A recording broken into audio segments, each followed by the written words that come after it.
Aujourd'hui, Sergueï Lavrov ne s'est pas contenté de parler. Il a dévoilé ce que personne, en Europe comme aux États-Unis, n'ose admettre publiquement. Selon lui, l'Occident a saboté toutes les pistes de paix. Minsk, Istanbul, tout aurait été balayé pour une seule raison, gagner du temps et réarmer l'Ukraine. Dans ce discours choc, Lavrov accuse les dirigeants occidentaux d'avoir manipulé l'opinion, menti à leur propre peuple et surtout d'avoir poussé le monde au bord d'un affrontement encore plus dangereux. Vous allez entendre un témoignage brut, sans filtre, qui contredit totalement la version officielle racontée depuis 2 ans. Installez-vous, écoutez attentivement. Voici le discours qui dérange, celui que beaucoup auraient préféré garder dans l'ombre. Merci beaucoup, chers collègues. Excellence, je vous suis reconnaissant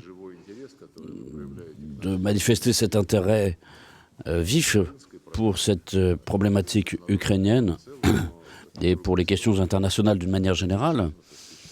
Mais évidemment, nous consacrons habituellement cette réunion à cette question qui concerne la sécurité de la Russie dans le cadre de cette guerre déclenchée contre notre pays. Et évidemment, c'est une des questions les plus d'actualité de l'ordre du jour international. Mais je dirais franchement aussi qu'il y a des tentatives d'utiliser cette forte polémique autour de l'Ukraine dans le cadre des forums internationaux pour détourner l'attention d'autres problèmes non moins, voire plus importants, qui se posent à la communauté internationale, et ça concerne aussi notamment la question palestinienne. Nous avons salué les actions entreprises par le président Trump et à l'issue de la première étape de son initiative, des otages ont été libérés, ils ont été restitués à leur famille, les corps des morts ont été restitués aussi, mais ce que nous voyons aujourd'hui, c'est que le plan, malgré tout, sa justification sur le plan humanitaire n'a pas encore été résolue parce que la résolution, conformément aux dispositions adoptées par l'ONU, n'ont pas été validées encore. Mais en tout cas, nous sommes réunis pour discuter de la question ukrainienne et avec votre permission, je vais exposer quelques points sur cette question et sur l'évolution de la situation autour de cette thématique. Nous nous rencontrons à un moment où, plusieurs fois par jour, dans les médias, sont énoncées des formulations, des appréciations qui suscitent toujours de nouvelles attentes avec une issue diplomatique au conflit en Ukraine. Et toutes ces appréciations sont nourries par une activisation des contacts entre les principaux acteurs, et tout cela se fait sur fond d'informations indiquant que l'économie des pays sponsors du régime de Kiev, il s'agit en premier lieu des bureaucrates européens et de la plupart des membres de l'Union européenne et de l'OTAN, connaissent une crise économique. Donc différentes spéculations, fausses nouvelles sont communiquées, sont jetées en pâture aux médias pour inciter, de la part de nos collègues occidentaux, une complexification des discussions sur un règlement à la question. Et notamment, contre l'initiative des États-Unis, on voit jouer certains responsables occidentaux, alors que cette initiative vise justement, réellement, à trouver une solution permettant d'éliminer les causes premières du conflit en Ukraine, et personne en Europe ne rappelle ces causes premières. Ils disent qu'une chose, c'est qu'il faut cesser les combats et donner à l'Ukraine et à nous-mêmes les Européens le moyen de souffler un peu et de se ressourcer un peu en argent, en armes.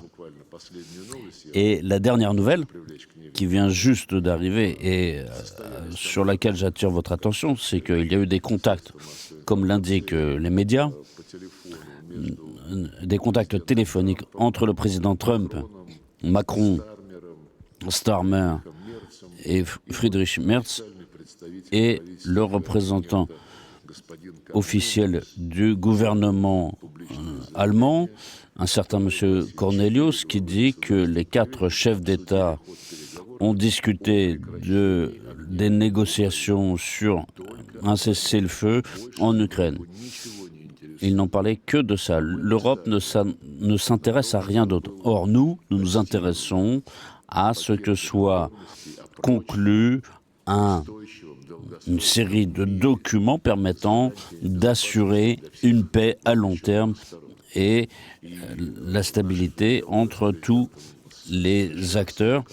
Et ce que fait le président Trump avec son équipe est justement consacré à cela, c'est-à-dire la recherche d'une solution à long terme en tenant compte des causes premières du conflit. Or, l'Union européenne, dans la déclaration que je viens de vous citer, montre justement, ne pense qu'à une chose, c'est un cessez-le-feu pour pouvoir reprendre son souffle, reprendre des forces et que Zelensky et son régime puissent continuer.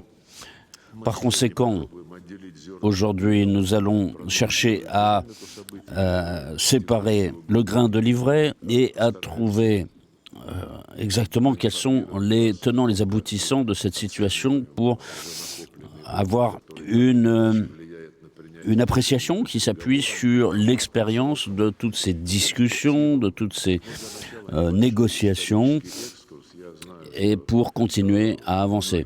Pour commencer, je voudrais faire un petit retour en arrière. La majorité d'entre vous connaissent la préhistoire de toute cette question, mais je voudrais encore une fois rappeler brièvement que sous l'administration Biden, ce sont précisément les États-Unis qui ont été les principaux sponsors du régime de Kiev, et après le coup d'État sanglant de février 2014,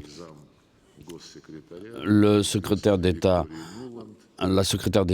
américaine de l'époque, Victoria Nuland, avait déclaré avec fierté qu'un processus correct se produisait en Ukraine et que l'investissement de 5 milliards de dollars qui avait été fait n'était pas perdu, puisqu'il y avait enfin le fruit de tout ce qui avait été fait pour instaurer cette démocratie, via le putsch. Et donc les États-Unis ont établi, après ce coup d'État, un contrôle sur les autorités économiques et politiques en encourageant les néo-nazis de Kiev.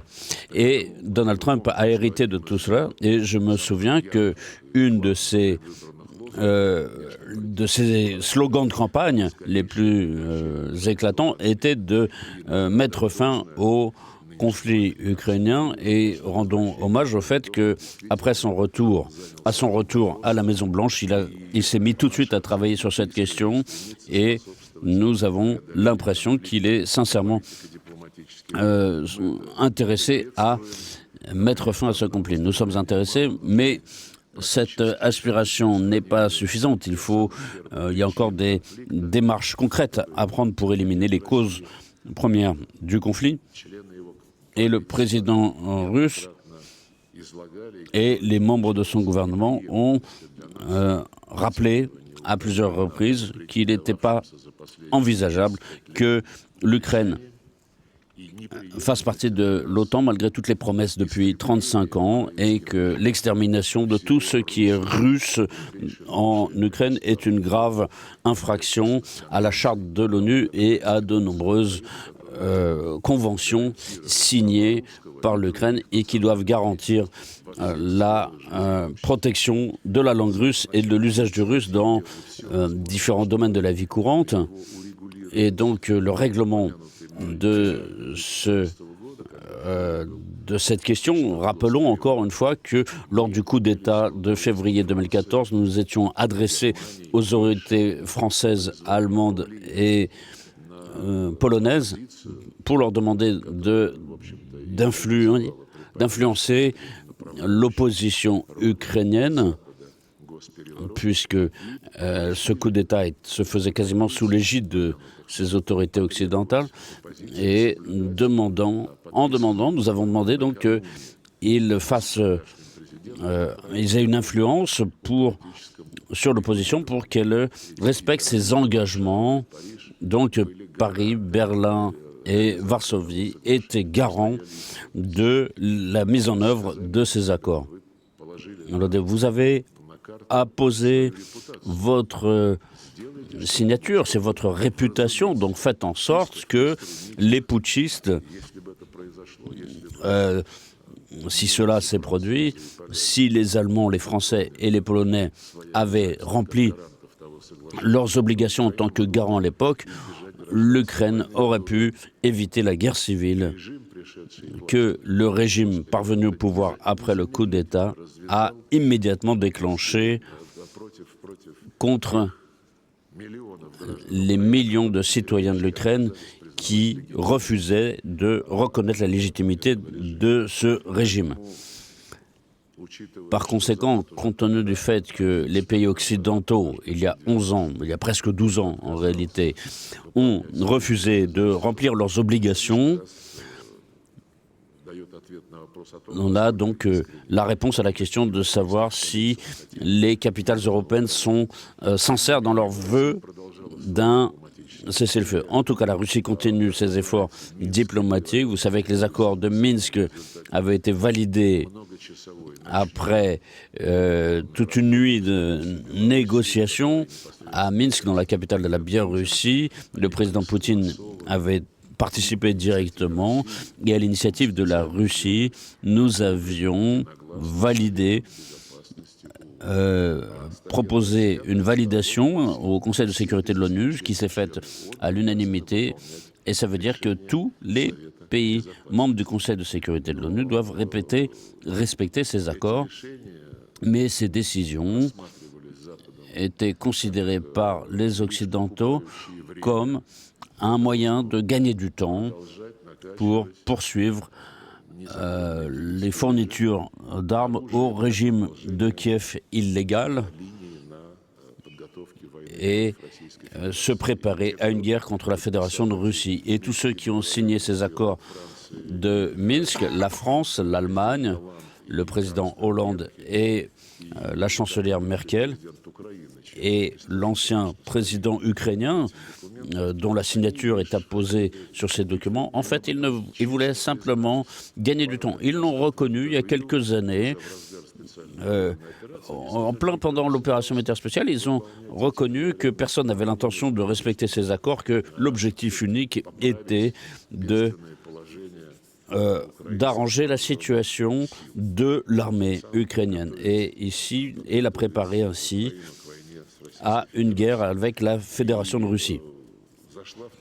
Et donc, les travaux du groupe de contact qui avait été créé lors de, justement, en application des accords de Minsk par la France, avec la France et l'Allemagne, et qui visait donc à respecter l'exécution de ces accords. Mais tout cela a été saboté. Le régime de Kiev et ses commissaires européens ont fait tout avec l'OTAN qui a renforcé son potentiel et a considérablement augmenté les actions militaires contre les citoyens de l'Ukraine qui, comme je l'ai dit, refusaient de reconnaître la légitimité des putschistes. D'abord parce qu'en arrivant au pouvoir, c'est-à-dire dès le premier matin, ces putschistes avaient déclaré qu'ils supprimaient le statut de la langue russe en Ukraine, mettant ainsi hors la loi, en résultat, des millions d'habitants de l'Ukraine qui avaient toujours, comme leurs ancêtres pendant des centaines d'années, avaient vécu dans la langue russe et dans la culture russe. Et donc, encore une fois, tous ces territoires, toutes ces usines, tout cela a été créé par des Russes. Ensuite, vous savez que ces terres, dans le cadre de l'Union soviétique, se sont retrouvées de façon bureaucratique, transmises en tout cas ces parties de l'Ukraine qui ont été rattachés aux terres occidentales d'Ukraine. En tout cas, aucun accord de Minsk n'était respecté. Il n'y avait aucun processus de paix et les discussions avec les représentants des habitants du sud-est de l'Ukraine n'ont jamais pu avoir lieu. Il n'y a jamais eu de discussion avec ces gens, alors que c'était une exigence directe des accords de Minsk. Et le fait que fin janvier, début février 2022, les unités ukrainiennes ont multiplié les frappes d'artillerie et les frappes aériennes sur le territoire des républiques de Donetsk et de Lugansk était une confirmation, et cela a été confirmé par les missions d'observation internationales. Je ne vais pas entrer dans les détails ici, mais en tout cas, jusqu'au bout, la Russie a préféré utiliser la voie de la diplomatie. Et en décembre 2021, 2 mois avant le début de l'opération militaire spéciale, nous ne réfléchissions à rien d'autre qu'à des accords de paix et la proposition faite aux États-Unis et à l'Alliance nord-atlantique de signer des documents sur des garanties de sécurité pour ce pays. Et donc, ces propositions ont été rejetées avec mépris par les autorités occidentales, et notamment celles de l'OTAN et les Américains. Ils voulaient donner carte blanche aux forces néo-nazies de Kiev. Ils ont soutenu ceux qui avaient procédé à ce coup d'État. Et à ce moment-là, le président Poutine n'a pas eu d'autre solution que de lancer cette opération militaire spéciale pour défendre la population du sud-est de l'Ukraine, considérée par les autorités de Kiev comme des sous-hommes, et ça a été dit clairement, et et ces autorités de Kiev utilisaient régulièrement l'armée, y compris l'armée de l'air, pour frapper cette population de Donbass. Et même après le après le lancement de l'opération militaire spéciale, nous n'avons pas abandonné l'espoir d'organiser des discussions. Et quelques jours après le début de l'opération, nous avons eu des discussions qui se sont poursuivies dans la région de Brest en Biélorussie, puis à Istanbul et par visioconférence. Et ce dialogue a été interrompu non pas par notre faute, mais par l'activité de SAP. Je ne sais pas comment qualifier ça autrement. En tout cas, le rôle extrêmement malveillant joué par la Grande-Bretagne et personnellement par le Premier ministre Boris Johnson, qui en avril 2022 a ordonné à Zelensky de renoncer à la proposition formulée et paraphée déjà par Kiev, par l'Ukraine elle-même, en disant que l'Ukraine se battrait jusqu'au bout. Tout cela était une illusion, se faisait dans l'illusion de vouloir infliger une défaite majeure, notamment à l'économie russe. Et par la suite de cette politique de sanctions, il pensait que nous serions plongés dans une grave crise économique qui déboucherait sur une déstabilisation de la situation dans le pays. Et si vous entendez les déclarations européennes, vous voyez qu'ils veulent continuer. Et donc, le plan des grands stratèges européens devait permettre à l'Ukraine de tenir et de continuer à casser politiquement, économiquement la Russie. Mais en tout cas, cela n'a pas cassé notre volonté de défendre la sécurité et la dignité de l'État russe et des gens qui, pour des raisons historiques, se sont finalement trouvés sur le territoire de l'Ukraine, mais qui voulaient continuer à vivre en tant que Russes. Et si les autorités de Kiev avaient respecté sa propre constitution, qui, je l'ai dit, doit garantir les droits des minorités nationales. Donc on a voulu nous infliger une défaite stratégique et nous imposer des conditions sur les questions qui intéressaient les capitales européennes. Mais le plan de Blitzkrieg contre la Russie utilisé par l'Ukraine, comme vous le savez, a échoué. La société russe a fait preuve de cohésion, notamment le système économique russe a montré sa capacité de résistance et de résilience. Et on peut dire qu'on a eu ici, si on regarde un coup d'œil sur l'histoire, nous voyons que chaque fois que la Russie a été agressée, elle a su montrer que sa cause était juste. Nous sommes convaincus de notre justesse de vue et cela se manifeste dans la cohésion de notre peuple, dans sa volonté de se battre contre ceux qui cherchent à réprimer tous nos droits et intérêts. Mais aujourd'hui, comme je l'ai dit au début, en Occident, les ressources pour mener une guerre proxy, que ce soit d'un point de vue financier, s'épuisent, ou militaire s'épuisent. Il y a des pertes en Ukraine considérables. Des chiffres indépendants parlent de millions de personnes. Il y a également le bataillon Azov et des structures néo-nazies qui s'expriment et qui alimentent de façon substantielle le conflit et qui se transforment en groupes criminels. Et ceci avec l'aide de leurs parrains. Et dans ces conditions, on peut diviser un peu les choses en deux camps. La majorité est en faveur de la militarisation et d'une opposition armée en Europe. Il est clair que il y a un espoir, comme on dit, eh bien, la guerre accélère tout. Et leurs erreurs seront oubliées. Parmi ces acteurs, j'ai mentionné le chef du comité militaire de l'OTAN, Giuseppe Dragone, qui dit « Nous pensons qu'il faudra une action plus agressive pour réagir.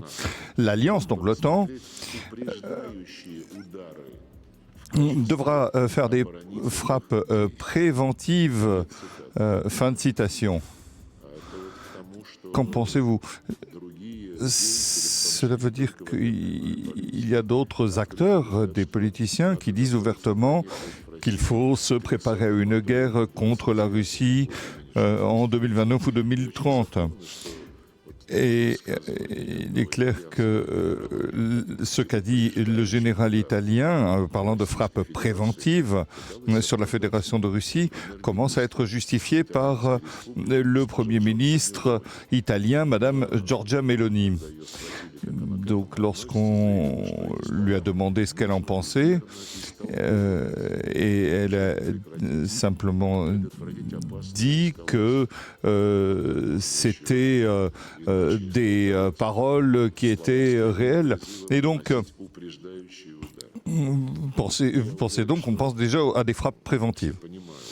Tout le monde comprend de quoi il s'agit et comment l'Occident, sans embâge, essaie d'aggraver la situation pour aboutir à une guerre. Et on espère que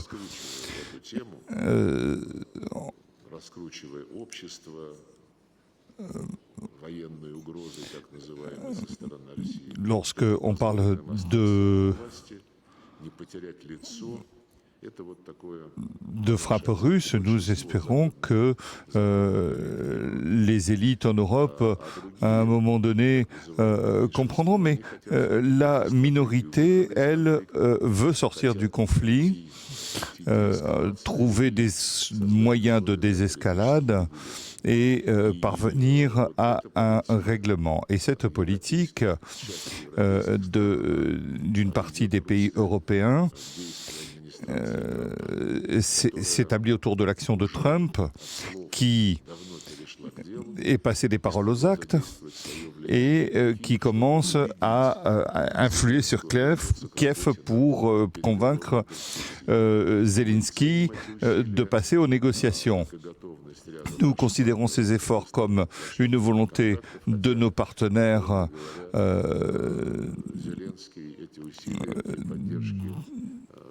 réelle et d'une volonté de désescalade, contrairement à ce qui se dit à Londres, à Bruxelles et à Paris, où on essaie de saboter tout cela et où on essaie simplement d'amener le pion à l'administration Trump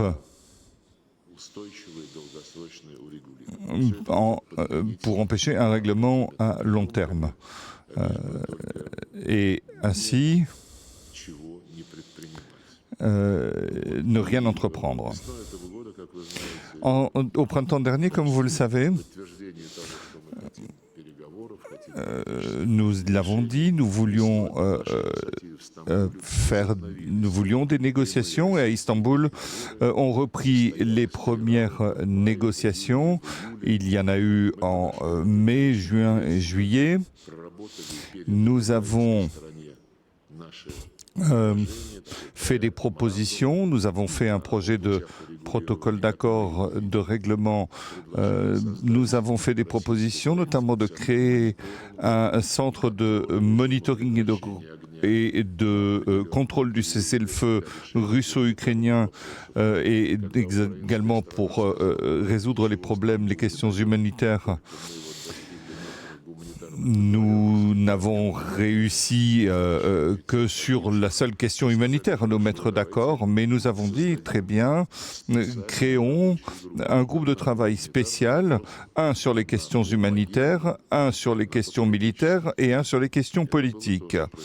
Ça aussi, ça a été ignoré. Après, ils se sont plaints, la délégation ukrainienne, se sont plaints que le niveau des négociateurs n'était pas suffisamment élevé pour permettre des solutions sérieuses. Nous avons proposé des négociations sur le fond. Ça aussi, c'est resté sans réaction. Et toutes ces initiatives visant à faire évoluer le dialogue bilatéral ont été ignorées tout en soulignant que tout accord, le régime ukrainien n'en veut pas. Nous l'avons dit, il y a eu des résultats, il y a eu au niveau humanitaire, il y a eu des échanges de prisonniers, des échanges de corps. À peu près 2500 personnes de chaque côté a pu rentrer chez lui. Et on a pu également rapatrier des corps. Nous avons remis à Kiev les corps de plus de 11 000 soldats et nous avons reçu en échange 201 corps. Kiev a dit qu'en l'absence de progrès, décision avait été prise de mettre fin aux négociations avec la Russie.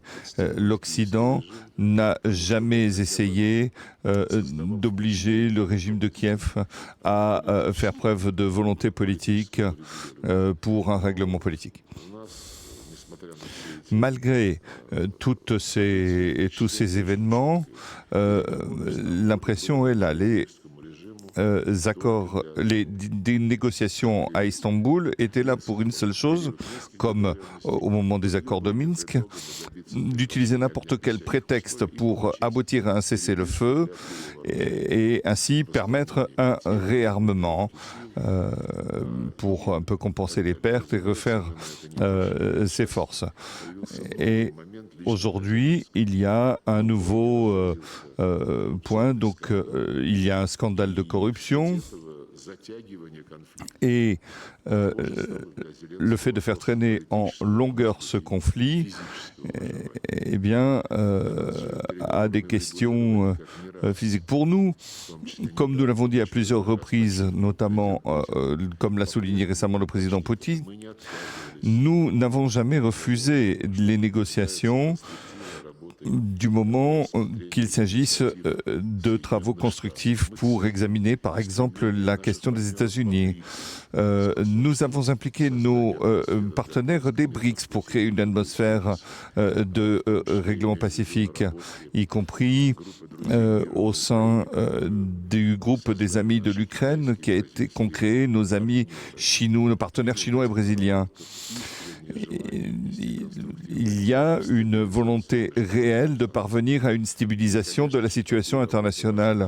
Et comme cela doit se faire sur la base du droit international, avant tout sur la base de la Charte des Nations Unies, en appliquant la Charte dans son ensemble et de façon parfaitement universelle.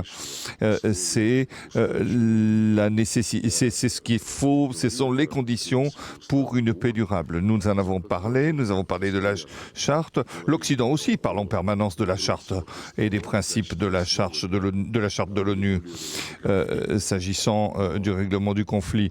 Mais les déclarations de l'Occident ont un caractère tout à fait illusoire. Merz a dit récemment qu'il était nécessaire de régler le conflit sous la charte, sur le principe de la charte des Nations Unies et de l'intégrité territoriale de l'Ukraine. La charte parle d'autre chose. La charte parle notamment de l'égalité des droits à l'autodétermination des nations et c'est même la base du processus de décolonisation. Lorsque les peuples, avant tout les peuples africains, ont refusé de vivre sous le joug de la métropole. Parce que en métropole, on avait arrêté de tenir compte des intérêts des peuples africains. Et aujourd'hui, le régime de Kiev, tout le monde le comprend parfaitement, ne peut en aucun cas représenter les intérêts des habitants du Donbass, de la Nouvelle-Russie et de l'Ukraine en général. C'est pourquoi on ne peut pas appliquer un système de deux poids, deux mesures, et c'est ce que nous essayons de dire à nos partenaires lorsque ils expriment leur philosophie. Bien sûr, nous voulons qu'on tienne compte de l'ensemble des principes de la Charte des Nations Unies. Surtout qu'il y a un principe, c'est le respect des droits de l'homme, indépendamement de sa race, de son sexe, de sa langue et de sa religion. La langue russe en Ukraine, l'Église orthodoxe ukrainienne sont interdites par la loi. Et les pays aujourd'hui autour de la table doivent tenir compte de toutes les situations, c'est nécessaire. Il s'agit certains essaient de mettre de côté ces points. Ces dernières années, le groupe de travail des Amis de l'Ukraine qui soutenait, parce que composé que par les Occidentaux, je pense à la France et à la Suisse notamment, comment peuvent-ils être un groupe d'amis alors qu'ils soutiennent directement, de façon rhétorique et pratique, le régime de Kiev. Pour ce qui est des Américains, comme je l'ai déjà dit, nous pensons qu'ils sont intéressés à résoudre les questions de l'Ukraine sur le fond, ce qui se reflète dans la rencontre qui a eu lieu en Corrège le 15 août, ce qui pour nous, ce qui a été discuté demeure d'actualité. lorsque récemment nous avons reçu le représentant spécial de M. Trump, Steve Witkoff, et lorsqu'il a rencontré le président Poutine, les deux parties, américaines et russes, ont réitéré leur compréhension mutuelle. C'est un résultat très important parce que cela a permis, même si aujourd'hui, sur le problème ukrainien, eh bien, je pense que ces points ont été mis par certains, ont été mis de côté. Mais cela s'appuie sur les propositions déjà formulées par le président Poutine en juin 2024 pour résoudre les questions du conflit ukrainien. Et avant l'Alaska, Stephen Witkoff s'était déjà rendu à Moscou et avait déjà fait des propositions qui ont jeté les bases à ce qui a été dit en Anchorage. L'Ukraine doit redevenir un pays neutre, un État neutre, dénucléarisé et qui n'appartient à aucun bloc. Et ce sont ces principes et ce statut qui ont été fixés dans la déclaration de souveraineté de l'Ukraine du 16 juillet 1990. Et c'est sur cette base de principes déclarés dans ce document que nous avons reconnu l'indépendance de l'Ukraine. C'est pourquoi, lorsqu'on nous dit, vous savez, nous ne pouvons rien faire parce que tout ça est écrit, par exemple, l'objectif est de rentrer dans l'OTAN, eh bien, nous ne pouvons pas l'accepter. Et tous les présents ont reconnu en 1991, après la fin de l'URSS, comme un pays, comme un État sur la base de ces principes de neutralité, de statut non doté de l'arme nucléaire. Et c'est pourquoi il ne faut pas jouer avec les mots. Il faut tenir compte des faits historiques. Et l'Ukraine, qui est devenue indépendante après la fin de l'URSS, avait ses lois, ses constitutions, ses garanties, comme je l'ai dit, avec le droit des minorités nationales, y compris des Russes. Dans cette Ukraine, il n'y avait pas de militarisation et de nazification de l'État et de la société inscrite dans la législation. Et bien sûr, il est important que tout ça soit compris, qu'on comprenne la nécessité de cesser la discrimination contre les citoyens russes, les russophones et les autres nationalités. Nous savons comment les Hongrois, les Bulgares, les minorités slovaques sont discriminés. Et nous avons vu ce qui s'est passé avec l'Église canonique orthodoxe ukrainienne. Pour ce qui est des réalités territoriales, lorsque Zelensky dit « je ne peux rien faire sur les questions territoriales parce que dans notre constitution il est interdit de céder du territoire », eh bien, là-dessus, on peut toujours être attentif à ce que ce personnage oublie, parce que dans la Constitution, il est également écrit, c'est la troisième fois que je le répète, l'obligation faite à l'État de garantir le droit aux Russes et aux minorités nationales. Ils ignorent cette disposition de la Constitution lorsqu'ils interdisent la langue russe dans l'éducation, la culture, les médias, et ils ont simplement créé un filtre médiatique, et ici on ne peut pas critiquer Zelensky dans l'espace des médias. Et donc les informations qui viennent, et par exemple ceux qui appartenaient aux Ukrainiens ou ceux qui appartenaient aux Russes et qui étaient pro-russes, tout cela a été fermé. Et si on se soucie de l'intégrité de la Constitution, il y a des choses plus importantes, c'est le bien-être de la population des gens. Et encore une fois, je veux le dire, nous aussi, nous avons une Constitution. Et conformément à cette Constitution, la Crimée, Donetsk, Lugansk, Zaporozhye et Kherson sont des parts intégrantes de la Fédération de Russie et ne peuvent en être séparés. Et je le souligne encore une fois, ce que j'ai dit à de nombreuses reprises, ce ne sont pas des territoires dont nous avons besoin. Nous avons besoin du destin des gens dont, depuis des générations, ont construit ces régions, ont construit des usines, ont des monuments sur place.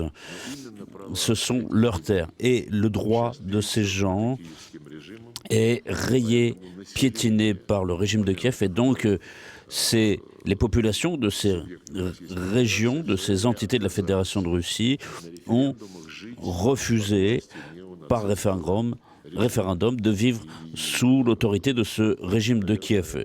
Et c'est le thème qu'on ne peut pas taire. Je pars du principe que les pays présents ici comprennent les droits de l'homme en pleine conformité au principe de la Charte de l'ONU qui interdit toute discrimination selon des critères de race, de genre, de religion et dans leur exécution par les pays occidentaux, ces principes sont largement abandonnés d'ailleurs. Après que les États-Unis ont diffusé leurs documents en 28 points, il y avait une version en 27 points. Il y a eu donc des fuites dans la presse, vous avez pu en prendre connaissance. Il était question des droits de l'homme et il y avait une formulation très importante qui concerne justement la dénazification de l'Ukraine et il était inscrit clairement qu'il est nécessaire de protéger et les langues des minorités et les libertés religieuses et toute l'activité nazie, néo-nazie doit être interdite. Après les échanges avec les Européens, le nombre de points de ce document a été réduit, et notamment le point qui imposait la suppression de l'interdiction de toute activité nazie ou néo-nazie a été supprimé. Et donc, on reconnaît la trace de Zelensky. Et en ce qui concerne les libertés religieuses, curieusement, dans le texte est apparue l'idée selon laquelle l'Ukraine doit adopter les principes de l'Union européenne en matière de minorité. Je pense que la question doit être posée autrement. L'Ukraine doit respecter les règles de l'ONU et les conventions internationales, ces conventions qui sont internationales sur les droits de l'homme, sur le droit des minorités, sur les libertés religieuses, et réduire simplement au fait qu'elle doit agir comme le demande l'Union européenne, je considère que cela est inacceptable. Ces droits des minorités, les libertés religieuses ne sont pas réglées par l'Union européenne. L'Union européenne peut faire ce qu'elle veut, mais elle ne doit pas imposer ses volontés aux autres pays, d'autant plus qu'on sait très bien de quelles minorités, pas du tout nationales, sont aujourd'hui défendues dans l'Union européenne. Et quand on parle de liberté religieuse, il suffit de voir la rediffusion de l'ouverture des Jeux Olympiques de Paris pour comprendre de quelle minorité il s'agit ici et de quelle liberté religieuse. Donc nous continuons notre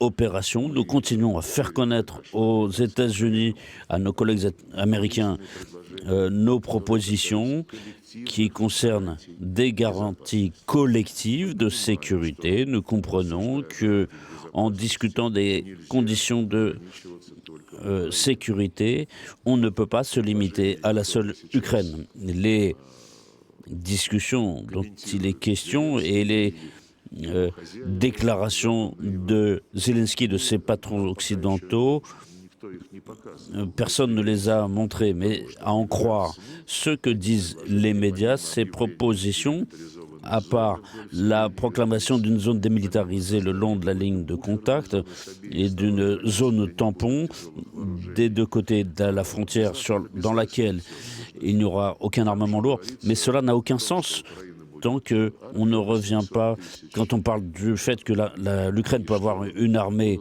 de 800 000 hommes, et qu'il y aura des garanties de sécurité pour l'Ukraine.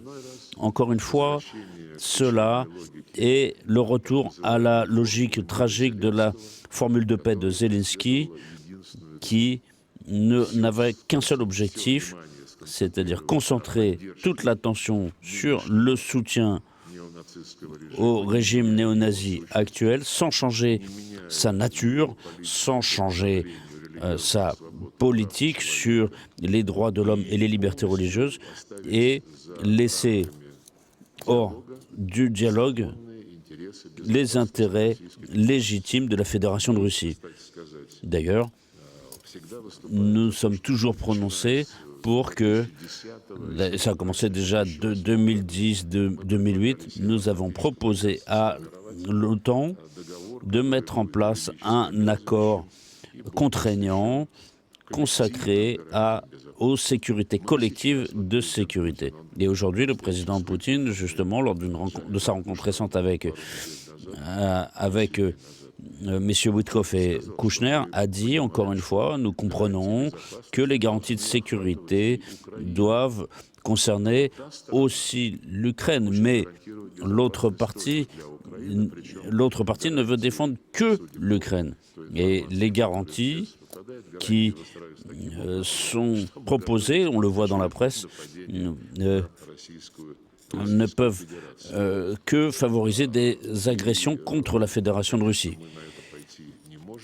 Nous ne pouvons pas suivre cette logique. Nous considérons que la proposition que j'ai citée et que nous avions formulée déjà en décembre 2021 et que nous avions proposée aux États-Unis à l'OTAN est toujours d'actualité et c'est toujours un repère pour les discussions que nous pouvons avoir et nous sommes prêts à examiner les autres points. Mais l'essentiel, c'est que nous ayons un consensus à partir duquel nous pouvons, sur la base duquel nous pouvons travailler, c'est-à-dire au plus haut niveau.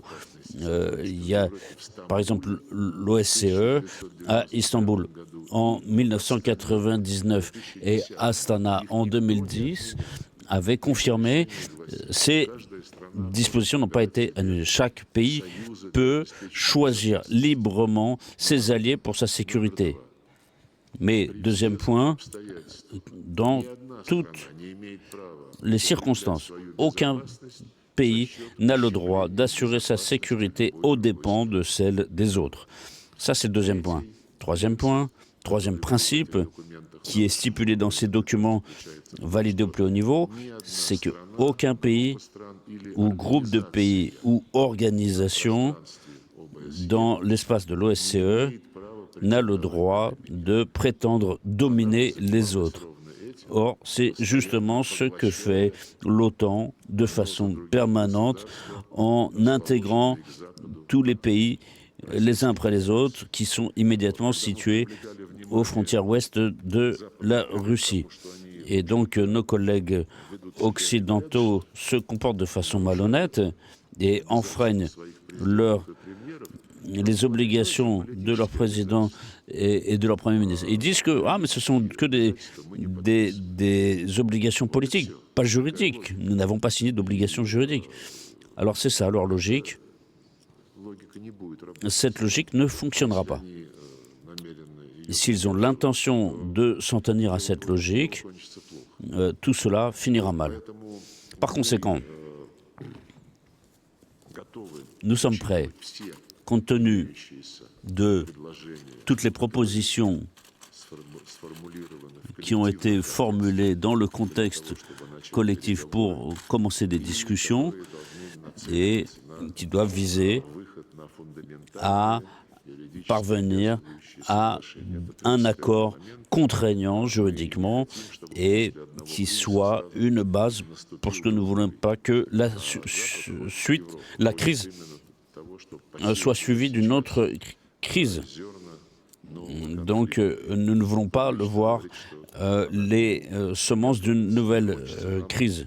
Nous ne voulons pas non plus que tous nos efforts actuels finissent comme les accords de Minsk qui, validés par le Conseil de sécurité de l'ONU à l'unanimité, mais cela n'a arrêté ni les Français, ni les Allemands, ni les autres patrons de Zelensky, qui, dans sa rage de vouloir infliger une défaite stratégique à la Russie, ne s'arrête devant rien. Et ensuite, comme vous le savez, je l'ai déjà évoqué aujourd'hui, le plan américain en 28 points. Nous avions rencontré, le président Poutine avait rencontré ici Stephen Witkoff. Et comme je l'ai dit, il y a un mode de compréhension générale qui a été validé. Et parallèlement, nous voyons l'agitation au niveau des autorités européennes, les allers-retours de Zelensky entre les différentes capitales occidentales et Washington.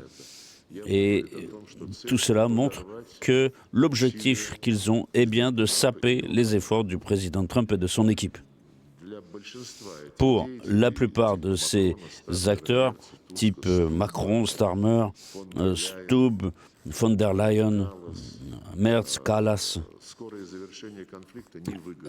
ils n'ont aucun intérêt à une cessation rapide des hostilités.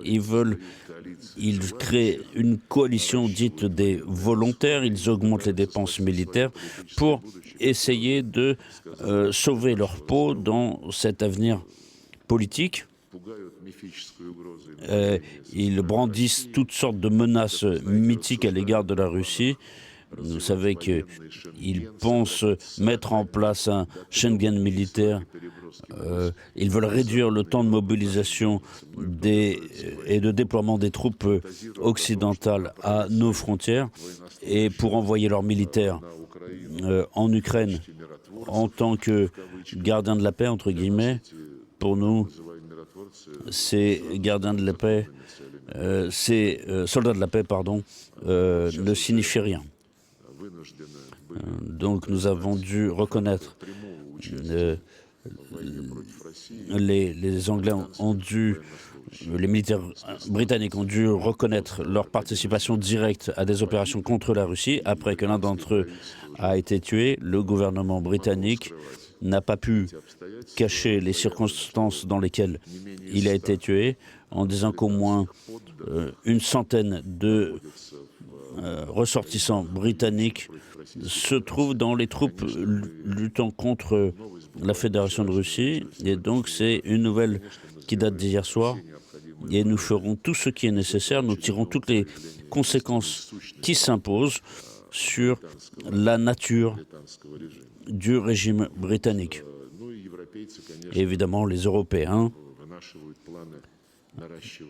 dans leur plan de renforcer leur potentiel militaire, s'en prennent aussi aux pays,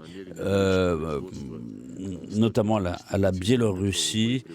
Et la Pologne, par exemple, a multiplié par 30 sa production d'obus en prétendant jouer un rôle dans le règlement pacifique de la situation en Ukraine. Et Macron dit que sans lui, sans l'Europe, rien ne sera... Le président l'a dit clairement. Nous n'avons aucune intention agressive envers les membres de l'OTAN. Nous sommes prêts à l'inscrire par écrit dans un texte juridiquement contraignant pour le confirmer. Encore une fois, mais nous répondons de nos paroles, alors qu'en face, on voit une frénésie militariste et notre président, s'il décide de faire la guerre, il l'a dit, nous nous y sommes prêts si les Européens le veulent. Donc les agressions juridiques se poursuivent, on recourt à Interpol, aux cours internationales. On veut établir des tribunaux spéciaux. Et toutes ces initiatives anti-russes ont aussi pour but d'attirer les pays ici présents, représentés dans cette salle, pour faire participer la communauté internationale, y compris ce qui avait été dit à La Haye à la mi-novembre pour signer une convention sur une commission qui traite des réclamations à l'égard de la Fédération de Russie. Nous avons dit que nous avons protégé la population russe de son extermination et nous sommes intervenus pour protéger leurs droits. Et les combattants de la démocratie et du militarisme occidentaux continuent à développer leur campagne russophobe, à intégrer le maximum de pays du Sud dans leurs actes provocateurs et évidemment à semer la discorde entre la Russie et les pays d'Asie, d'Afrique et d'Amérique latine. Tout cela, nous le comprenons bien. Nous le comprenons bien et tous ces pays ne se laisseront pas aller à ces provocations. Vous savez, nos adversaires et tous ceux qui soutiennent l'Ukraine, notamment Madame Kaja Kallas, citation, l'Union européenne a un plan très clair en 2 points. Première chose, affaiblir la Russie. Deuxièmement, soutenir l'Ukraine. Fin de la citation. Donc là, vous avez un chef-d'œuvre de l'art diplomatique tout à fait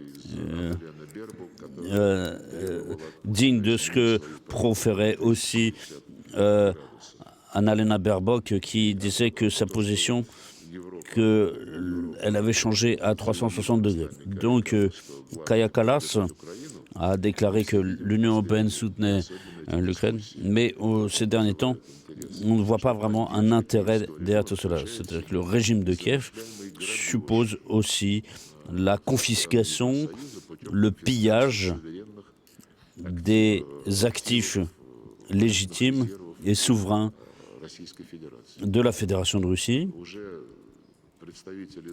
Les représentants de pays occidentaux, tels que le Premier ministre belge,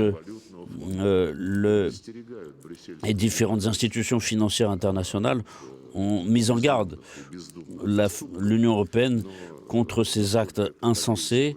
Est-ce que cela va avoir un effet sur les acteurs en question comme Ursula ou Kaja Kallas dans cette diplomatie un peu bornée? Je ne sais pas s'il sera un impact, mais en tout cas, il faudra répondre de ces actes de façon très grave. D'ailleurs, Kaja Kallas a tout récemment s'est exprimé peut-être avec un lapsus à la Freud. Elle a dit que un règlement rapide du conflit en Ukraine n'est pas nécessaire.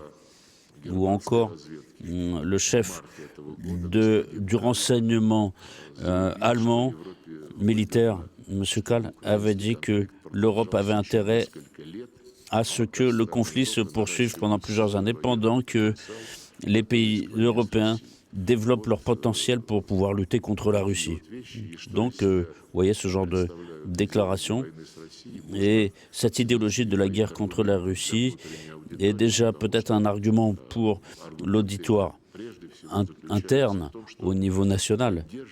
Mais il faut soutenir le régime de Kiev parce qu'il lutte pour les valeurs européennes. Et donc, pour nous, c'est quasiment du flagrant délit, c'est-à-dire que les autorités européennes encouragent le néonazisme légalisé en Ukraine, encouragent les criminels de ce régime, alors que leurs prédécesseurs avaient été condamnés à Nuremberg.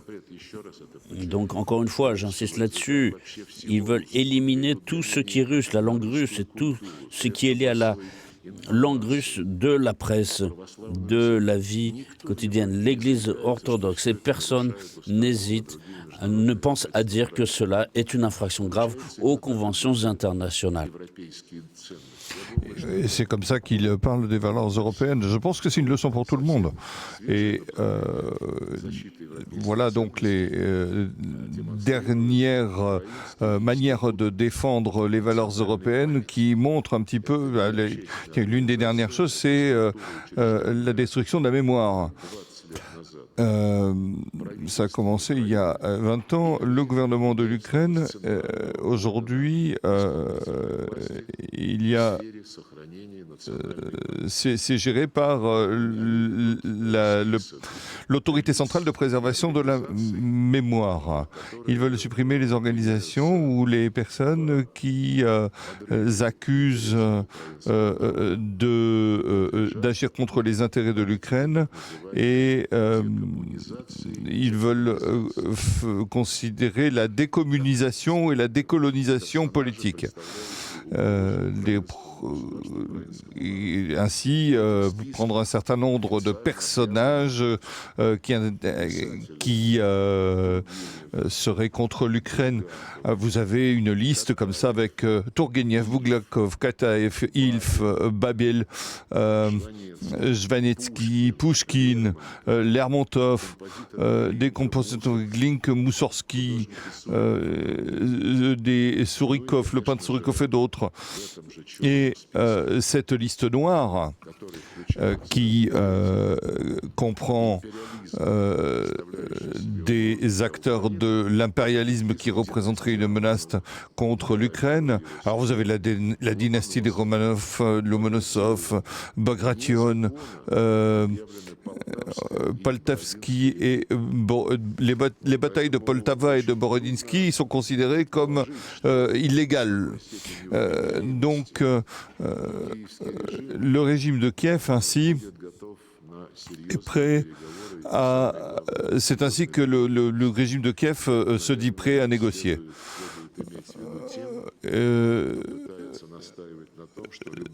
C'est un peu comme si on insistait pour que tout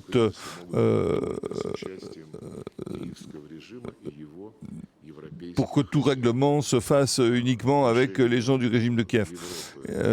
S'agissant de l'Europe de Zelensky et du régime qui serait soi-disant sans péché, qui mériterait un soutien sans faille, eh bien, ceci peut susciter quelques doutes sur leur utilité quant à des négociations pour parvenir à une paix durable, juste et solide, qui s'appuierait sur les principes de la charte de l'ONU et sur les principes du droit international. Contrairement à ce groupe de personnes, nous avons une volonté politique pour la paix.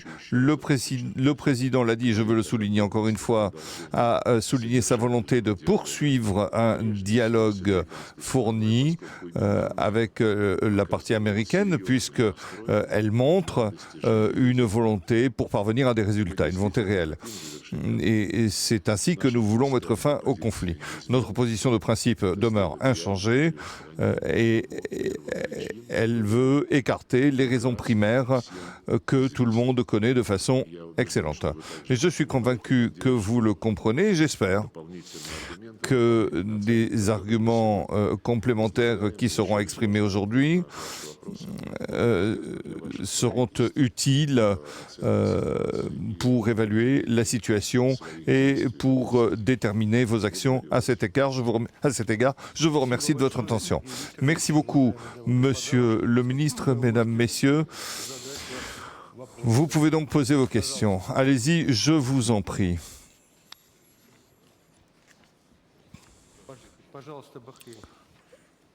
Barking. Bonjour Excellence, Monsieur le Ministre Lavrov. C'est un honneur au nom de notre ambassadeur, de vous exprimer notre reconnaissance pour me permettre de m'exprimer le premier aujourd'hui. Il y a eu un sommet entre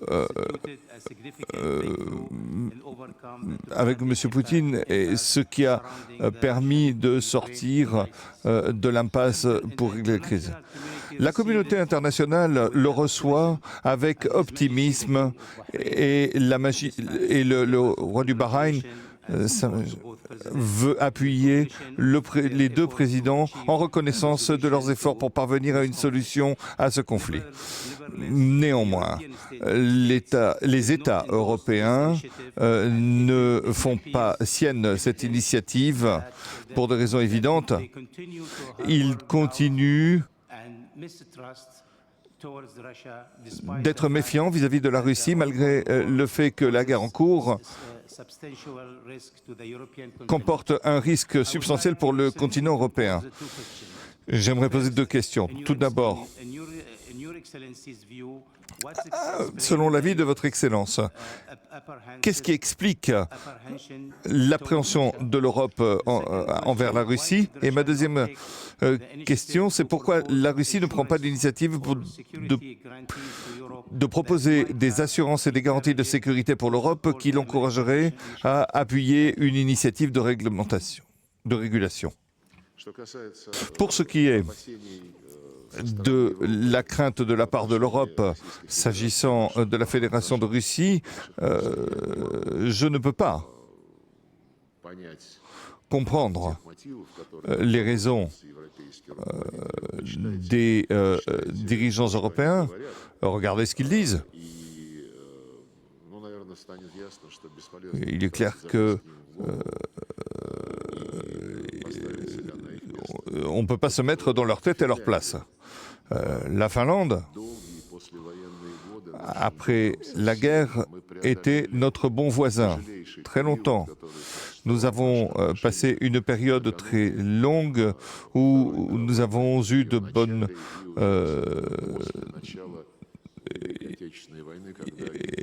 ce qui a cessé évidemment au début de la Seconde Guerre mondiale.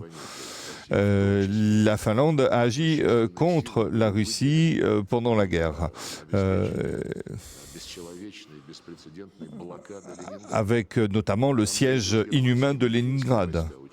Il n'y a pas eu que les Allemands, il y avait également les troupes de Finlande. C'est très important, mais pendant des décennies, nous avons vécu en bons voisins. La frontière était ouverte pour les échanges de population, pour les échanges industriels, y compris la navigation. Nous avons fourni de l'énergie à bon marché et c'était avantageux d'un point de vue culturel et commercial pour tout le monde. Et d'un coup, tout ça a disparu. Nos collègues, y compris le président actuel Alexandre Stubb, qui était à ce moment-là mon collègue au ministère des Affaires étrangères, qui menait une politique. La Finlande s'est transformée en l'un des États les plus russophobes et essaie d'être parmi les premiers à punir la Russie, bien que la Russie ne lui ait rien fait. Voilà. Les ministres actuels.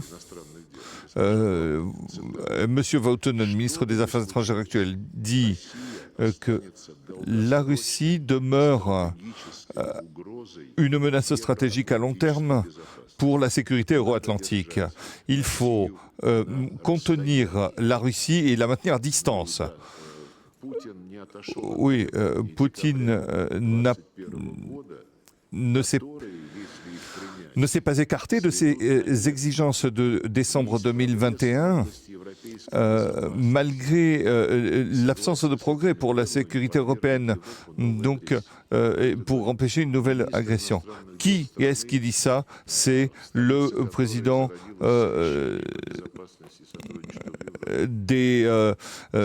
c'est le ministre des Affaires étrangères de la capitale qui a accueilli les accords de l'OSCE. Donc au plus haut niveau, on a dans ces accords établi des principes de sécurité. Et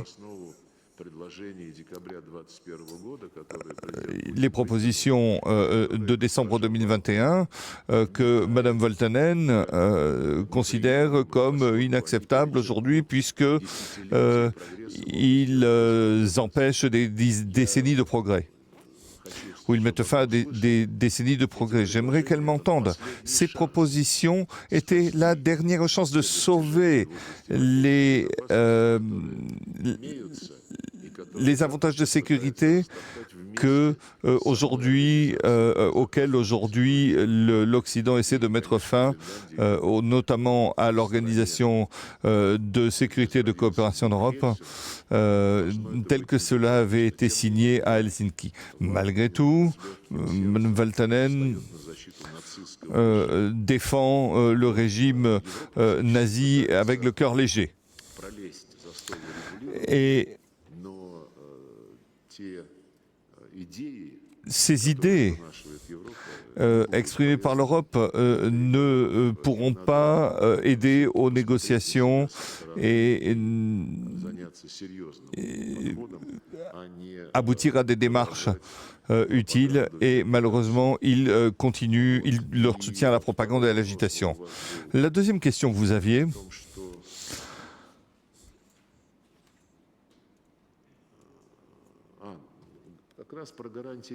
sur les garanties de sécurité, justement. Notre proposition de garantie de sécurité sont connues, elles sont en accès libre. Nous les avons exprimées en décembre 2021. Tout ça est écrit noir sur blanc. En fin de compte, c'est l'indivisibilité de la sécurité, mais pas avec des engagements politiques, mais des engagements juridiques, grâce aux mécanismes en vigueur. Et c'est exactement ce que ne veulent pas aujourd'hui les pays occidentaux qui continuent de nous considérer comme l'ennemi éternel. Merci beaucoup. La Croix-Rouge internationale, vous avez la parole. Merci beaucoup. Bonjour, Excellence. Je suis chef de la délégation du Comité international de la Croix-Rouge pour la Fédération de Russie et la Biélorussie. Tout d'abord, permettez-moi de vous remercier personnellement, ainsi que les organisateurs de cette réunion très importante et d'avoir invité le CICR et d'autres organisations humanitaires, en particulier pour le rôle qui est joué pour le règlement de la situation. Laissez-moi également souligner l'importance de la considération des aspects humanitaires de toute régulation du conflit. L'assistance, il s'agit de travailler avec toutes les parties et avec les acteurs humanitaires. Ma question est la suivante. Du point de vue de la Fédération de Russie, quelle serait la composante humanitaire essentielle pour régler cette crise? Je vous remercie. Merci beaucoup. Nous apprécions le fait que la Croix-Rouge internationale et les efforts qu'elle apporte à résoudre les problèmes humanitaires. Et je tiens à remercier encore une fois nos collègues d'un certain nombre de pays arabes, notamment Émirats arabes unis, Arabie saoudite, Qatar, de façon discrète, cherchent à faciliter le retour des corps ou des prisonniers. Et je pense que,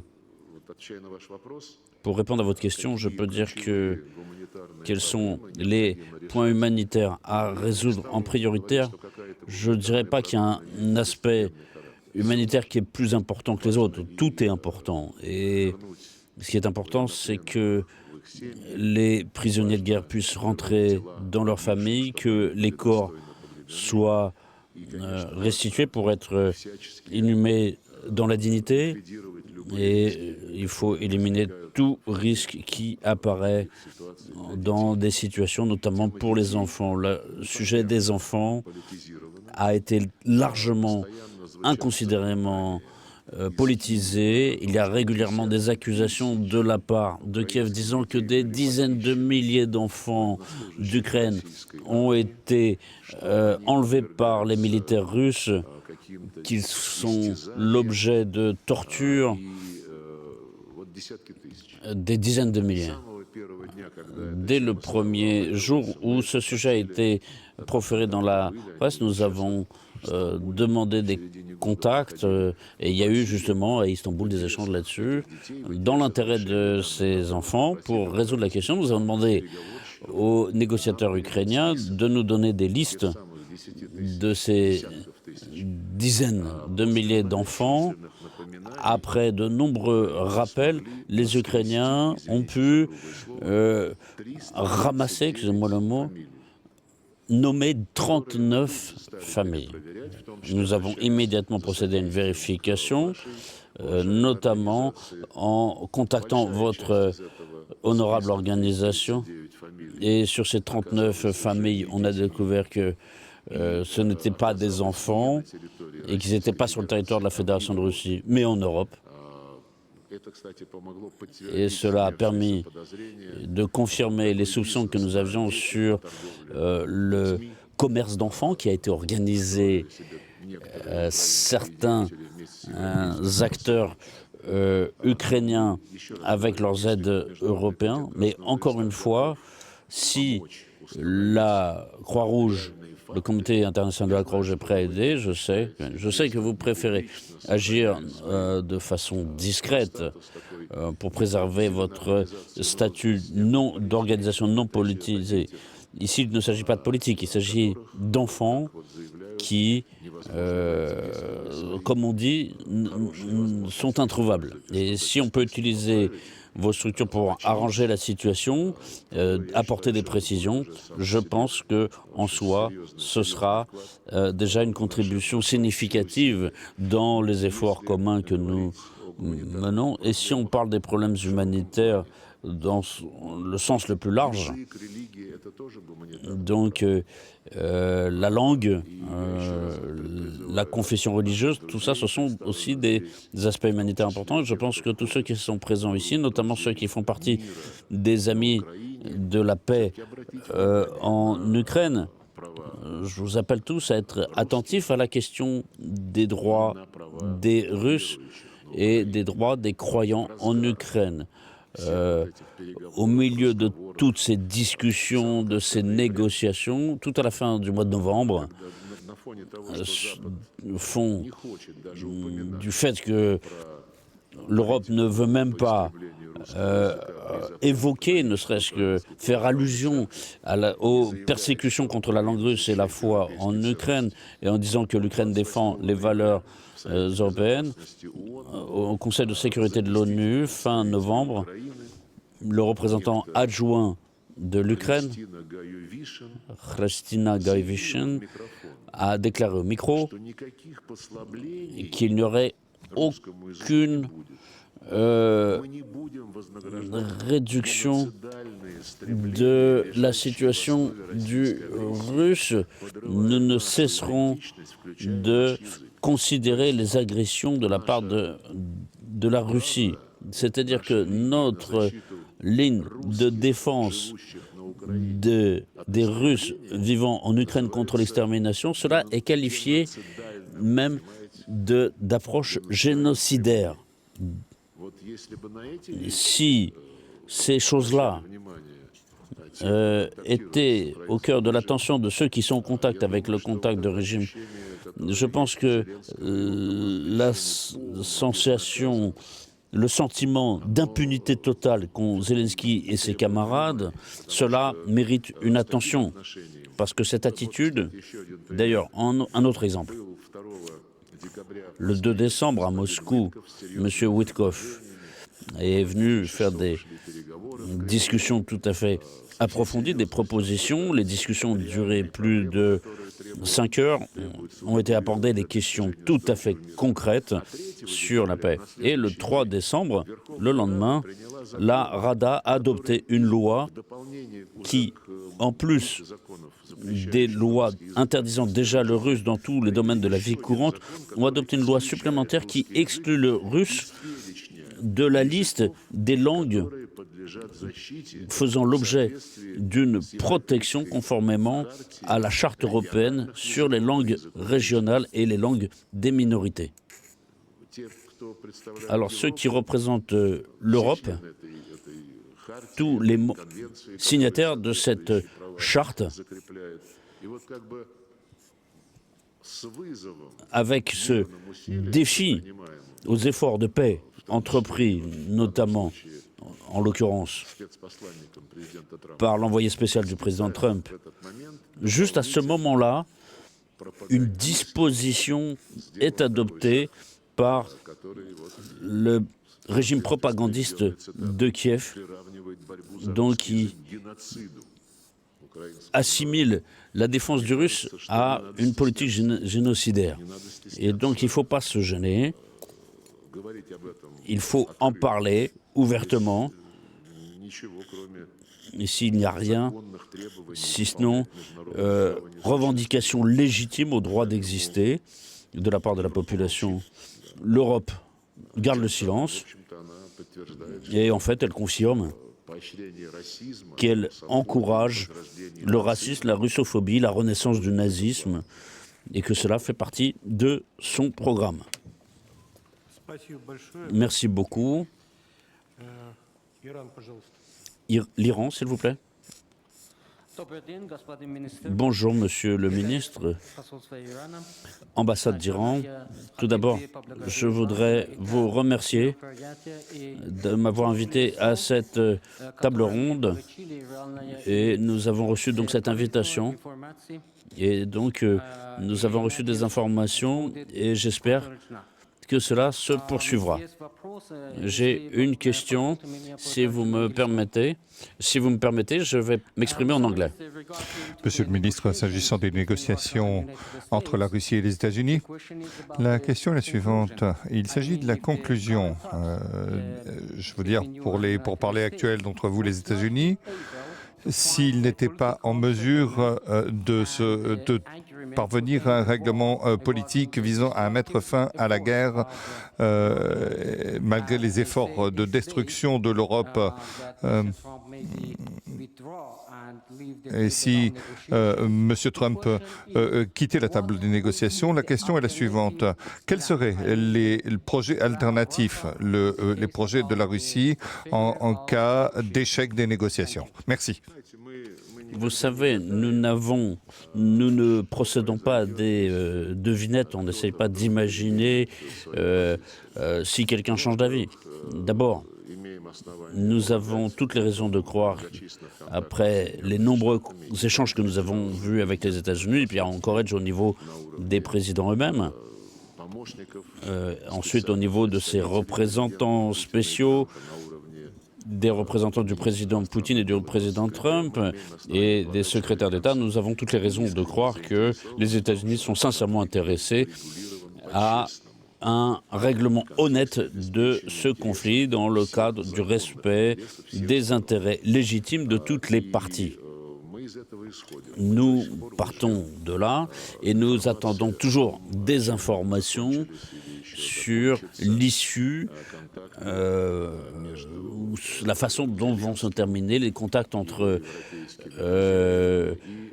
Zelensky, ses patrons européens et l'administration de Trump. Donc il y a des fuites qui débouchent dans la presse et d'une manière générale, on peut dire que ces fuites, si elles sont justes, disent que les Européens ne veulent garantir la paix, ils veulent forcer les Américains à garantir la paix en ignorant tous les intérêts de la Russie et se mettre d'accord sur des sommes à gratter pour financer un fonds de reconstruction de l'Ukraine. C'est une démarche unilatérale et si c'est la vérité, en tout cas si les contacts entre les Ukrainiens et les Européens aboutissent à cela, à ce moment-là n'a aucune perspective. Le président Poutine a spécialement précisé quand il a parlé de ce sujet, notamment il en a parlé lors de la rencontre avec messieurs Witkoff et Kouchner, il a dit que nous étions prêts à envisager les questions de sécurité dans la prise en compte, avec la prise en compte des intérêts de toutes les parties et l'équilibre de ces intérêts sur une base collective en fonction de la réalité sur le terrain. C'est notre position. Et ceux qui disent que l'essentiel est de donner des garanties de sécurité à l'Ukraine pour qu'elle puisse lever son armée d'1 million, ou en tout cas 800 000 hommes, je pense qu'il n'y aura pas de problème de livraison d'armes pour l'armée ukrainienne. Mais en tout cas, tout cela ne fait que semer encore plus de désarroi. Et aujourd'hui, l'Europe est prête à n'importe quelle tricherie. J'ai déjà parlé de ce pillage qu'on cherche à organiser à l'égard des réserves de la Banque centrale de Russie. Il y a encore d'autres mesures qui sont une grave infraction au droit international, aux règles que les pays occidentaux ne cessent de brandir, c'est le commerce des armes, notamment des armes de fabrication soviétique puis russe, qui se trouvent dans les pays européens et dans certains pays représentés dans cette salle. Et il y a tout un commerce qui se fait autour de ces armes. Et donc il y a une norme en matière de coopération technico-militaire comme des certificats d'utilisateur final. C'est-à-dire que si un pays vend un armement à un autre pays, l'acheteur n'a pas le droit de disposer de cet armement ou de le transmettre à un pays tiers sans accord du fabricant. Tout cela a été piétiné et ignoré. Et on a même dit publiquement, il y a une histoire connue qui a été exposée dans la presse hier ou aujourd'hui, il y a quelques années, nous avions livré des systèmes de défense anti-aérienne parmi les meilleurs S-400 à la République de Turquie. Et la République de Turquie, qui dispose de ces équipements, pour le mécontentement des pays occidentaux, et notamment des États-Unis, et les États-Unis connaissant l'intérêt d'Ankara pour l'achat de F-35, a conditionné la livraison de ces F-35 compte à la livraison de S-400 ou au renoncement à acheter des S-400 à la Russie. Et hier, il a été déclaré que l'Europe, l'Union européenne, c'est-à-dire, ils ne connaissent pas d'autre Europe, a décidé d'acheter ces S-400 à la Turquie, de racheter ces équipements et les envoyer en Ukraine.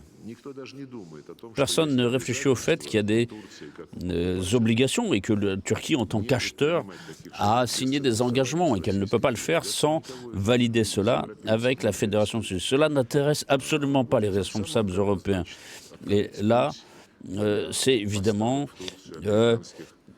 ça pourrait donc ouvrir la voie, la livraison de F-35 américains à la Turquie. Et donc, ça, c'est une preuve du fait que l'Europe, dans toutes ses proclamations, sur le droit, la présomption d'innocence, sur le droit de propriété, sur le respect des lois, sur le droit international, tout cela est rayé d'un revers de main, balayé d'un revers de main. Et pour répondre à la question qui a été posée notre ami du Bahreïn, l'Europe prouve une nouvelle fois que, au cours de sa longue histoire, est devenue le principal organisateur de tous les malheurs de l'humanité depuis le colonialisme, l'esclavage, la Première Guerre mondiale, la Deuxième Guerre mondiale, l'Europe aujourd'hui encore n'est pas capable de se retenir. Elle peut être préoccupée par le fait de perdre son influence sur le plan politique, sur le plan économique. Et elle n'est plus au cœur des événements, mais en tout cas, ses instincts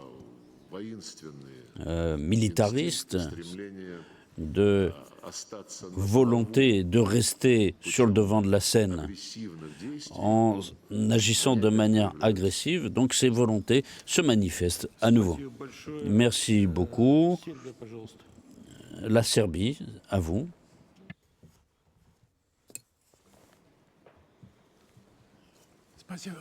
Merci beaucoup. Cher Monsieur le ministre, je suis très heureux de cette nouvelle rencontre des ambassadeurs avec vous. J'étais présent aux précédentes rencontres et je suis très heureux d'entendre votre position très claire sur cette question, ces questions politiques importantes. Je ne comprends pas comment certains collègues qui n'ont pas voulu être présents réfléchissent à leur position s'ils ne sont pas prêts à écouter toutes les informations qui sont fournies. Je vais bientôt quitter la Fédération de Russie après 14 ans et je tiens à profiter de l'occasion pour vous exprimer mes compliments à vous en tant qu'homme qui restera dans l'histoire de la diplomatie comme un des plus grands diplomate de tous les temps.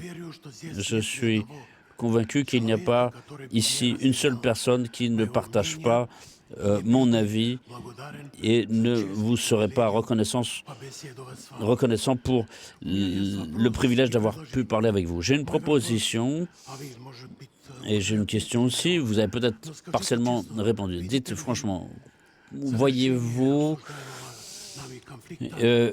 une fin de ce conflit dans un avenir envisageable, peut-être 6 mois, ou ne peut-on pas envisager de fin avec peut-être d'autres instigateurs? Ma proposition, elle est liée à cette réflexion.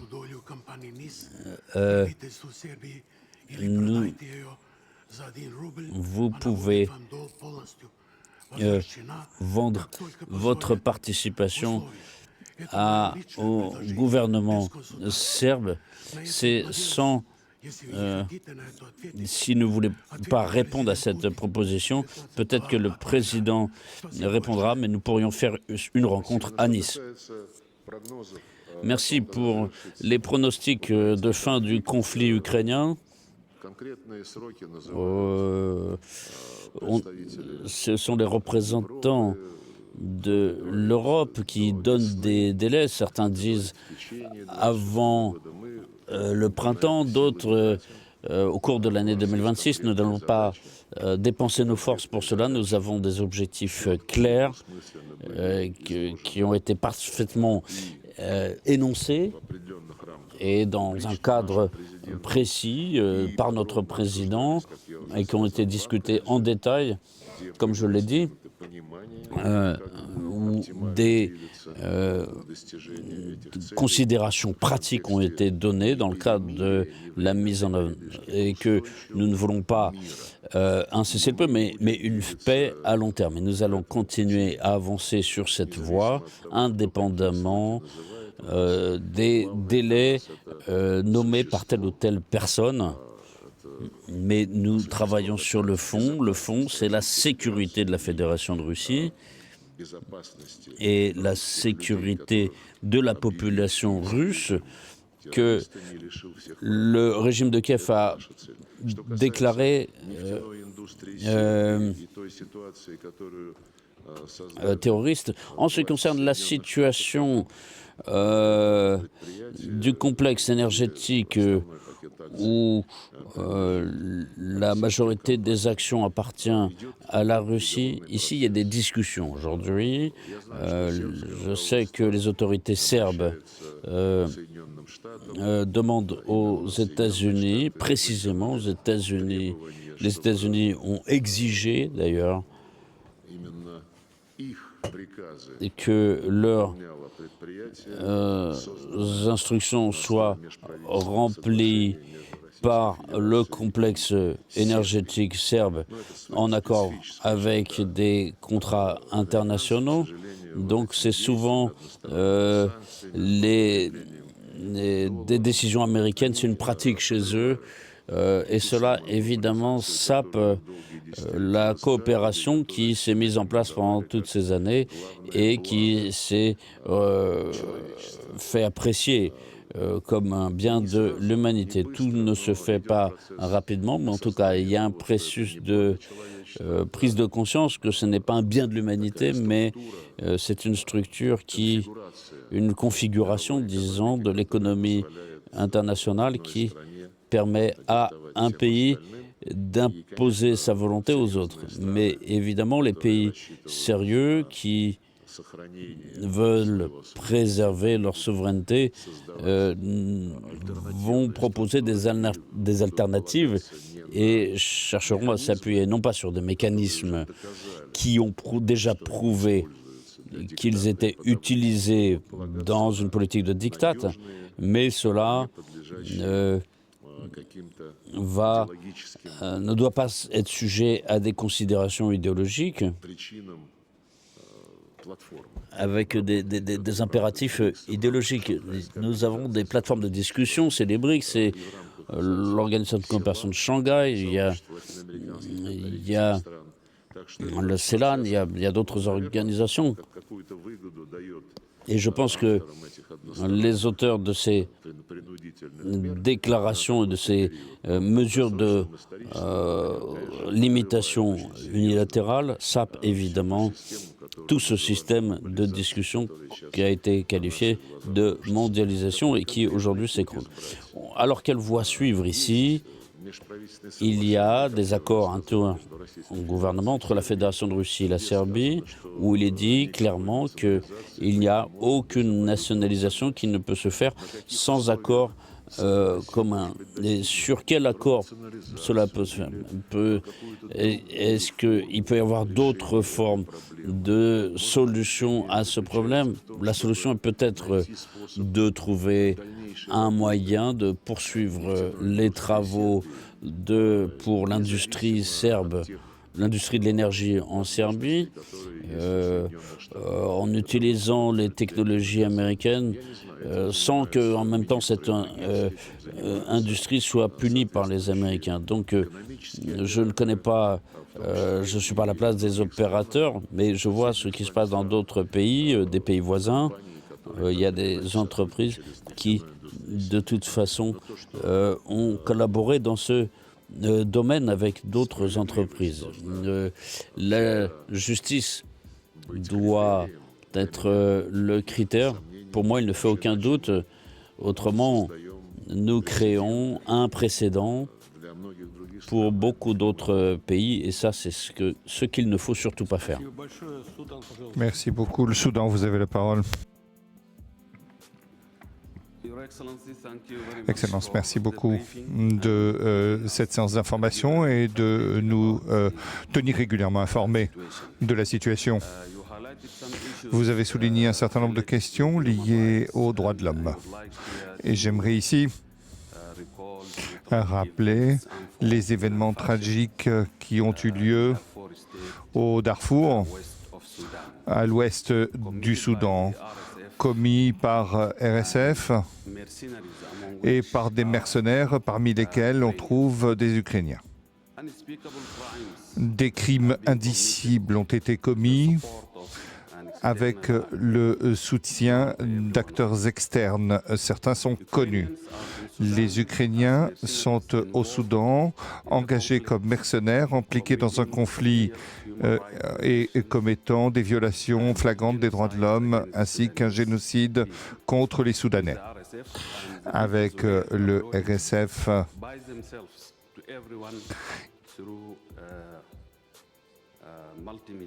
ils sont, tout ceci est connu par l'intermédiaire des systèmes multimédia.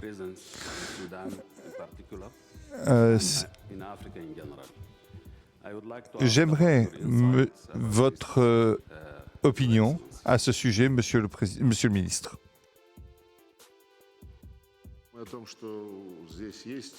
Alors, pour ce qui est des possibilités ici, par l'intermédiaire de vos gouvernements, par l'intermédiaire des gouvernements à Kiev ou de l'ambassade, peut-être que vous pourriez avoir des informations et peut-être que vous pourriez transmettre votre position directement au gouvernement ukrainien, de manière à arrêter le mercenariat, ou s'ils disent qu'ils sont au courant de cette situation, eh bien qu'ils traitent par des mesures qui s'imposent.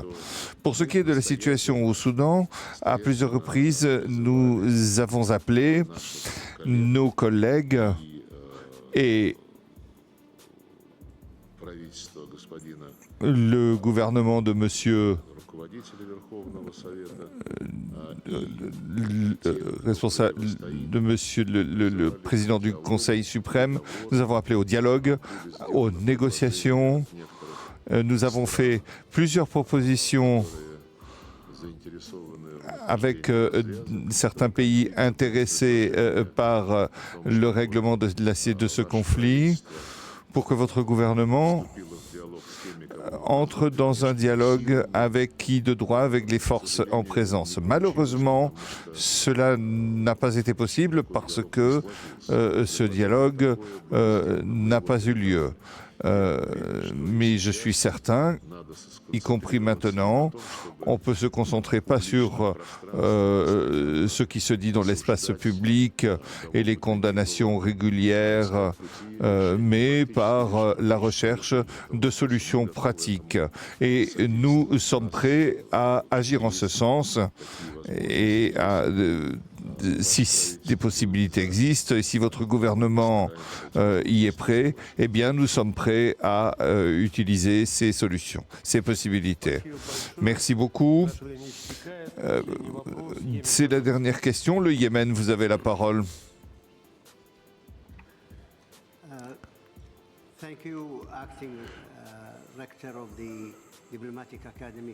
Merci au recteur de l'Académie diplomatique de l'invitation à cette table ronde.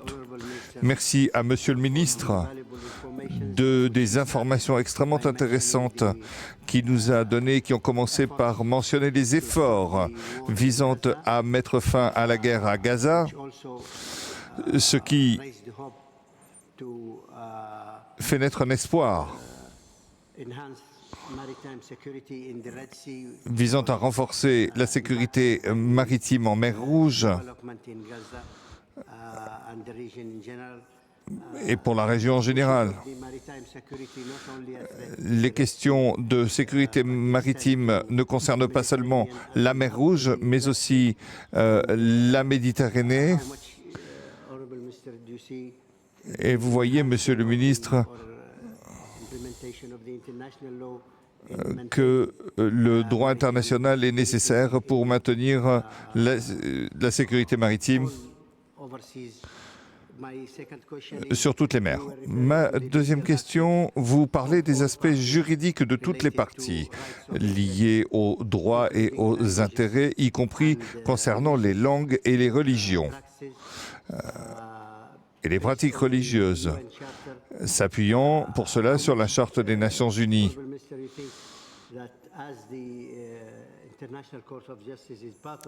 La Cour internationale de justice fait partie des Nations Unies, et que peut-elle faire pour l'application de la Charte des Nations Unies? Pour ce qui est de la sécurité maritime, c'est un vrai problème où les États-Unis jouent un rôle actif et ils mènent une politique en disant qu'ils ont le droit de détruire, comme ils le disent, les navires qui transporteraient de la drogue, sans aucune procédure judiciaire, avec des informations qu'ils ont eux-mêmes. Vous savez qu'hier, ils ont détruit un certain nombre d'objets Il y a eu des tankers en accusant le Venezuela de transporter ou en accusant les tankers de transporter du pétrole qui était interdit. Et s'agissant de... Outre cela, le président Trump a dit que si ça s'arrêterait avec la fin du régime du Venezuela ou la démission de son président, mais nous voyons un petit peu le volume d'hydrocarbures de ces tankers et j'espère que les États-Unis, bien qu'ils se sentent le droit de mener ces opérations, respecteront les autres membres de la communauté mondiale et qu'ils pourront expliquer sur la base de quels faits ils prennent ces mesures. Ainsi, on pourra discuter de comment garantir la sécurité maritime puisqu'elle est collective. Et ils ont montré à la communauté mondiale qu'ils agissaient de façon unilatérale. Pour ce qui est de la Cour internationale de justice et de son rôle pour défendre les principes de la Charte de l'ONU, il y a quelques exemples s'agissant de la Serbie, par exemple. Lorsque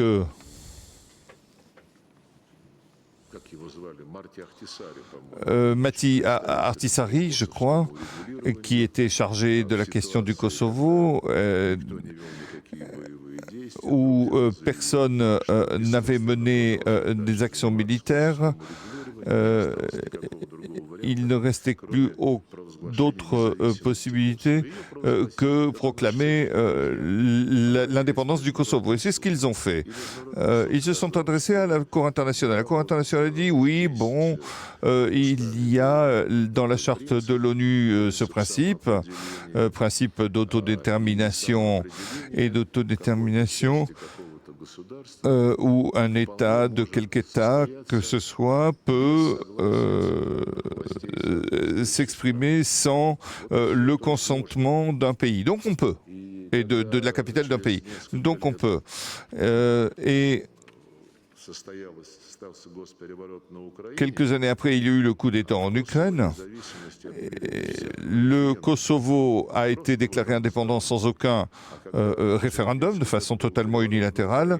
Et lorsqu'il y a eu le coup d'État en Ukraine et que la Crimée a dit qu'elle ne voulait pas vivre sous l'autorité de ceux qui éliminaient le statut de la langue russe et qu'ils ont conduit un référendum, eh bien, là, on n'a plus parlé de droit des nations on n'a parlé que d'intégrité territoriale. Par conséquent, soit on agit selon les principes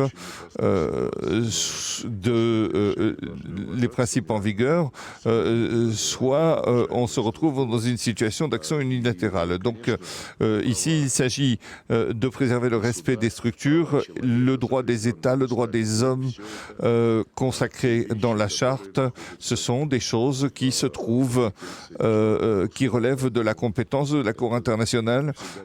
Par conséquent, c'est toujours possible de s'adresser à cette instance. Mes chers amis, je vous remercie beaucoup de votre attention.